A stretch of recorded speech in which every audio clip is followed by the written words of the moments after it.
Orange and blue today. What off season? There's never an off season because we've got to talk about position battles on defense. Cecil, Lammey, Andrew Mason here to talk about and rank the position battles, Mason. Let's start, defensive line.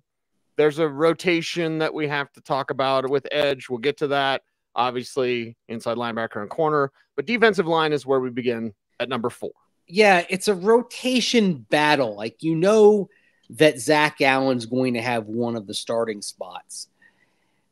But there it gets interesting. You trade for John Franklin Myers. You sign Malcolm Roach as a free agent. And Roach looked really good during OTAs and minicamp. Brought a lot of energy. Brought some pass rush as well. And it's low contact, no pads. So take it with a grain of salt. But he looked quick out there. And so the question then becomes with Malcolm Roach, you're probably thinking of him as more of a rotational guy, especially against the run. Does he become somebody who maybe takes snaps from a DJ Jones, who the Broncos did elect to bring back? They could have saved some money under the cap if they'd let him go, but they decided to bring DJ back for the final year of his contract. And if Roach is all that, does that push DJ a little bit down in the rotation? Yeah, we're going to have to watch for that. And these sort of positions, as we go through these position battles, Mace, pads, we need pads. We not live tackling necessarily in training camp. Preseason, we'll get some of that. Mm-hmm. But we need pads for these guys on the defensive line to see truly what the story is. I feel the same way about our number 3 spot in edge. Yeah. Okay, there's a rotation, and I believe, based on what we saw from minicamp and OTAs, there's going to be a more fierce competition than people think. I know we're ranking them, and they're 3 out of 4, but edge might actually be a little bit more interesting, maybe even than we're giving it credit for. Yeah, I think the reason why I'd have it 3 instead of 2 is because it's a pretty interesting situation at inside backer. It's a little more wide open in terms of who's going to line up next to Alex Singleton. On the edge, it's at this point, and again, pads have to go on. But because we have not seen pads yet, it still favors the incumbents starting, and that's Baron Browning and Jonathan Cooper. Jonathan Cooper is the best edge setter in that room. Now, if you went by minicamp and OTAs, who was the most dynamic edge, you could probably say it was Nick Bonito, who seemed to be making splash plays off the edge on a daily basis. Right. But that's not a surprise. If he can't set the edge better, is he going to be a rotational guy coming in sub packages? There were some moments, and the thing that Nick Bonito does do against the run, when it's away from him and it's backside pursuit, we saw him a couple of times in off-season practices get to the running back because he can use that speed, fly all the way across and be in position to make a play if it's slow to develop and there's time for him to do that. Right. But until we see Bonito successfully handle things at the point of attack against the run, it's still not really much of a question who ends up being the starting duo. Right. Who is the duo, and then how's the rotation? And for me, I think it's the hustle plays from Bonito that we've seen that are more indicative of what he could be or how he's growing. Now, Baron Browning is a player who's made some splash plays during minicamp and OTAs. We expect him to take that next step. And Mace, maybe I'm a Baron Browning apologist, but I was expecting it last year before he was hurt. Yeah. So my heart has been broken, but my heart will go on. Maybe with Baron Browning actually reaching that potential, because Benito's pushing him. Benito's going to push everybody. Yeah. And, Jonah Ellis learning the position and showing off his moves. Like, again, it's a little bit more robust. There's some urgency there as well, because you have Nick Bonito pushing. And again, if he can complete the picture by not being a detriment against the run when it comes in his direction, That's a game changer. We saw Jonah Ellis flash early in minicamp or in OTAs heading into minicamp. Not so much as things went on. Part of that, I think, is just learning the role. We know he knows how to stack moves, but completing the picture, again, that may take some time. Remember, he was still working his way back from shoulder surgery last November, so he's still getting up to speed as well. Jonathan Cooper is like the steady Eddie of that room. And kind of testament to that, he was the guy that ended up leading the team in sacks last year. Is he spectacular? No, but that's not his game. His game, he's reliable. He's dependable. They say the best ability is availability, but right there behind that is dependability. Jonathan Cooper is dependable. Yes. Whereas, Baron Browning, unfortunately, we've been talking about injuries every year with him. And, of course, with Nick Bonito talking about his ability to defend the run when it comes in his direction. There's not that question with Jonathan Cooper. And he's good enough to where if you've got Baron Browning or Nick Bonito on the opposite flank and they're taking a little bit more of attention and it's leaving Jonathan Cooper one-on-one, Coop's got enough tools in his belt. He's got enough moves to where he can generate some pressure as we saw last year. Well, as we go through the position battles on the defense and we're ranking them, I don't say we had an argument about this, but there's a debate as to which one is higher. We're going to go number 2 on our list at inside linebacker. Now, this is big, and I guess to kick things off, we'll hear from Sean Payton, who talked about his inside linebacker position because for years, as we've mentioned on this show, they have been looking for guys that can cover at that position. You don't have Josie Jewell anymore. So here's Sean Payton talking about what we're ranking as the number 2 in the position battles on defense at inside linebacker. I think, all of those guys, we've got a young guy, from Fresno who's all 3 of those guys right now are competing at Mike. We're rotating their reps much the same way quarterback, and we'll continue to do that. Okay. Yeah, there you go. Rotating guys. Wide open, rotating. And, you got a rotation that includes an undrafted rookie. You've got a rotation that includes Jonas Griffith coming off an injury. We talk about Cody Barton a lot. Of course, he was a player the Broncos brought in very specifically to upgrade pass coverage, but it's no slam dunk that Cody Barton ends up starting. There's a possibility that you could see somebody else starting and then Cody Barton being more of a sub-package guy as you want to have him out there for coverage. But this is really wide open. I'd say based on what we saw in OTAs, if Cody Barton is at the top of the depth chart, he's got a tenuous hold. Yes. Yeah. And it's not as simple as a lock in. He's the guy and he's the guy they picked up. Like you get, I'll use the word Sean Payton was using a lot. He's using some words a lot, but competition. Yeah.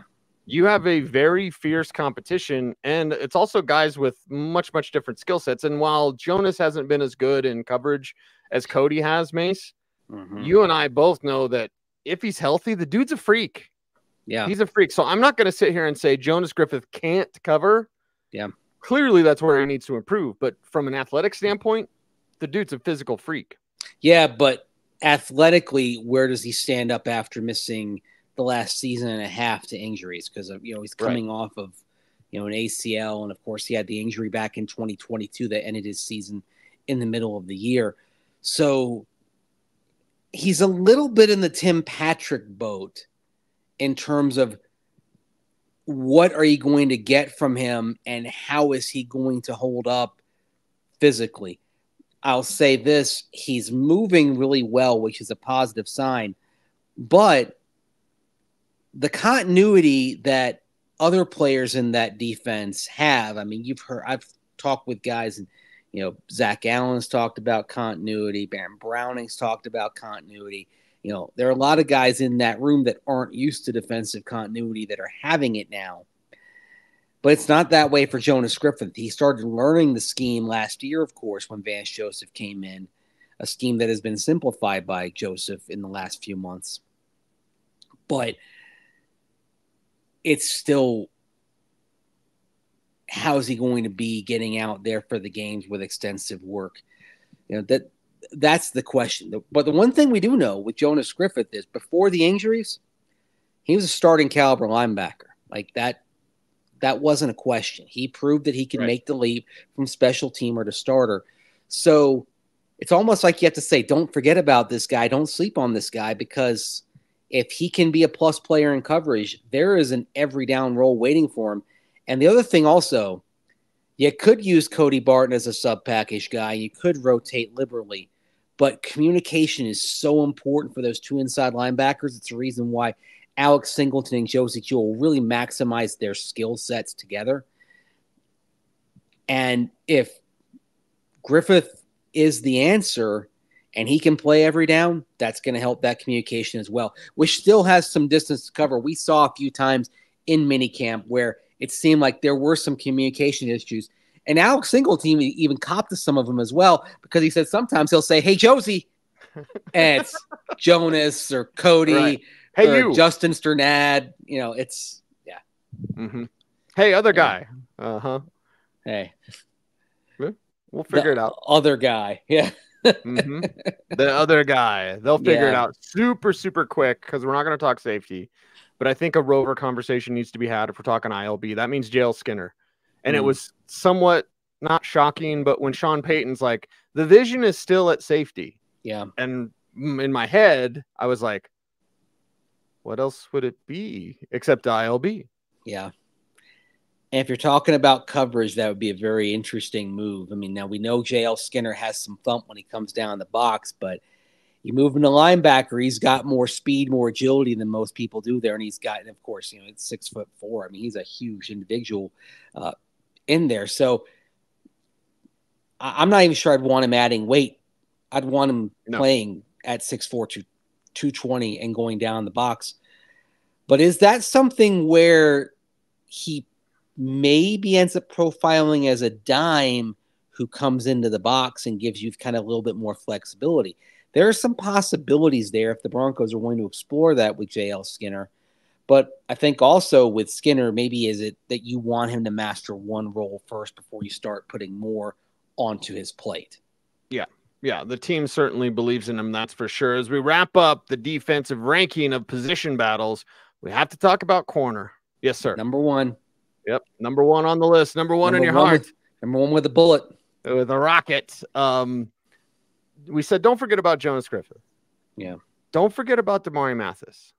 So here's Sean Payton, because we all assume, many assume, it's Riley Moss. Well, here's Sean Payton on Damari Mathis, who certainly went through his trials and tribulations last season. We got great competition there, and he played well 2 years ago, as a rookie. So these guys understand it at corner. It's a tough position. It's probably one of the harder positions, in sport. And you've got to have a short memory, and you got to have some mental fortitude. I think he has that grit, and I really like where he's at weight-wise. I think he's moving well. I know he's trained quite a bit this offseason, got his weight down. He's impressed, here during this period. The weight is interesting because he's got his weight down, and you're hoping that allows him to play with more quickness. Last year, when targeted cease, according to sportradar.com, opposing quarterbacks had a passer rating of 128.4 when targeting him, compared to 90.6 as a rookie. And of course, in that rookie season, we saw him get better after that penalty-strewn first start. It was interesting to me that somebody who was so resilient in his rookie year, putting all the penalties against the Chargers behind him and playing some pretty good ball down the stretch, that he seemed to kind of get inside. He seemed to get kind of inside his own head, and that was it. So does he tap into that resilience now, trying to fight his way back? I think there were some promising signs there.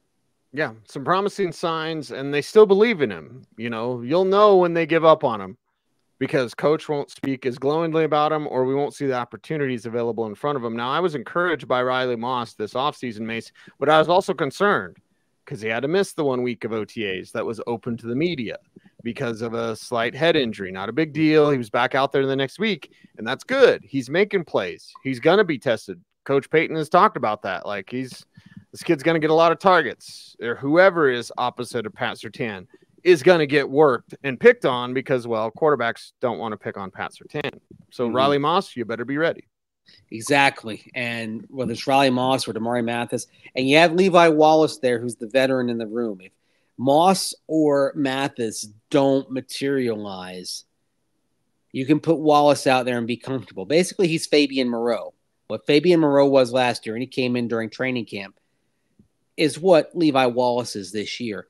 Now, with Mathis, you see his guys weight down. With Riley Moss, one thing that everyone comes back to is him using his speed and his length. That's the thing. We saw him make a couple of plays during off-season practices that involved his length, involved his reach. Being able to take advantage of that is going to be key to whether he succeeds or not, because he's very gifted athletically, very gifted in terms of, the body type that he has, very gifted in terms of straight line speed. Can he get enough technique to mesh with that and not be a liability out there? Last year, basically a wash for Riley Moss. He missed time in OTAs. He missed nearly all of training camp. Behind the 8 ball, we didn't end up seeing very much of him. He's got a lot to prove. I think there were more positives than negatives from him during OTAs and minicamp. I like the direction he's going in. But it'll be interesting to see, Cease. We talk about it at quarterback. At what point do you want to settle on one of these guys and let them get the playing time with the ones so you can get that communication down in the secondary? Because you're looking at a secondary that you have PS2 at corner, obviously. PJ Locke returning after becoming a second half of the season starter last year. But then you're going to have someone new next to him at safety, probably right now, Brandon Jones. You're going to have a new cornerback too. And then you got Jaquan McMillan at the slot. So you're looking at 40% newcomers. And then even with PJ Locke and Jaquan McMillan, these are guys that haven't had a full season in their roles. A lot of learning going on. Yes. Jim Leonard, good luck. That's what they brought him in for, right? Yeah. Well, we can't say what we've seen out there, but I like the way the secondary is being used. Let's just say that. Position battle previews continue. Of course, offense will be coming up next week on July 11th. We got defense down. Our position previews begin, Mace, as we just keep rolling during this non-playing season. But before we're out of here, how can folks help us out on YouTube? Like, comment, share, subscribe, hit that notification bell so that you never miss a vid. That's right. He's Andrew Mason. Follow him on all the socials at Mace Denver. I'm at Cecil Lammey saying OBT's BFD. Thanks for watching. Stay tuned and stay frosty.